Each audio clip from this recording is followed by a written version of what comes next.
আসসালামু আলাইকুম এভরিওয়ান, আশা করি সকলে ভালো আছেন। আজকে আমি আপনাদেরকে অসাধারণ একটি ভিডিও দেখাবো। সেটি হচ্ছে, আপনারা অনেক সময় বিভিন্ন ধরনের ছবি তুলে থাকেন, আপনারা নিজেদের অনেক ছবি তুলে থাকেন, কিন্তু আপনাদের ক্যামেরা ভালো না হওয়াতে কিন্তু ছবি তেমন একটা ভালো হয় না, এবং এডিট করতে গেলেও কিন্তু আপনাদের একটু ঝামেলা করতে হয়, আপনারা ভালো এডিটও করতে পারেন না। আজকে কিন্তু আপনাদের কোনো ছবি এডিট করতে হবে না, কোনো ভালো ক্যামেরাও লাগবে না। আমি শুধু একটি সেটিংস আপনাদেরকে দেখিয়ে দেব, যার মাধ্যমে আপনারা ছবি তুললেই ছবি অটো এডিট হয়ে যাবে। আপনাদের কোনো কালার গ্রেডিং করতে হবে না, ছবি তেমন ভালো একটা এডিটও করতে হবে না।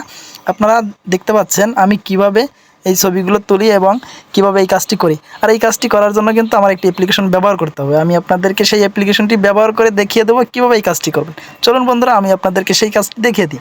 তার জন্য আপনারা প্রথমত চলে যাবেন আপনার গুগল প্লে স্টোরে গিয়ে একটি অ্যাপ্লিকেশন ডাউনলোড করে নিতে হবে, একটি অ্যাপ্লিকেশন ইনস্টল করে নিতে হবে। আর সেই অ্যাপ্লিকেশনটি হচ্ছে picnic AI photo sky filter লিখে সার্চ দিলে আপনাদের সামনে অ্যাপ্লিকেশনটি চলে আসবে। আর অ্যাপ্লিকেশনটি কিন্তু আপনারা এখান থেকে একটু দেখে নেবেন, এই লোগোটি হচ্ছে এভাবে থাকবে। আপনারা এখান থেকে দেখে ভালো করে ইনস্টল করে নেবেন। আমি যেহেতু আগে থেকে ইনস্টল করে রেখেছি, তাই আমি শুধু এখান থেকে ওপেন করে দেবো। আমার কিন্তু এখানে ওপেন দেখাচ্ছে, আপনাদের এখানে দেখাবে ইনস্টল। আপনারা এখান থেকে ইনস্টল করে নেবেন, দেন এখান থেকে ওপেন করে নেবেন। আর আমি এখান থেকে ওপেন করে নিচ্ছি। ওপেন করে নেওয়ার পরে আপনাদের কিছু এখানে অ্যালাউ চাইতে পারে, আপনারা অ্যালাউগুলি ডান করে দেবেন। অ্যালাউগুলি দেওয়ার সাথে সাথে কিন্তু আপনাদের এরকম একটি ইন্টারফেসে নিয়ে আসবে, আপনাদের ক্যামেরাগুলি ওপেন হয়ে যাবে, এবং এখান থেকে আপনারা কালার দেখে দেখে কালার গ্রেডিং করে নিতে পারবেন। এবং এখান থেকে নিচের দিকে দেখতে পাচ্ছেন, এখানে কিন্তু কালারের ফিল্টারের যে থিমসগুলি রয়েছে সেগুলি কিন্তু এখানে দেওয়া রয়েছে।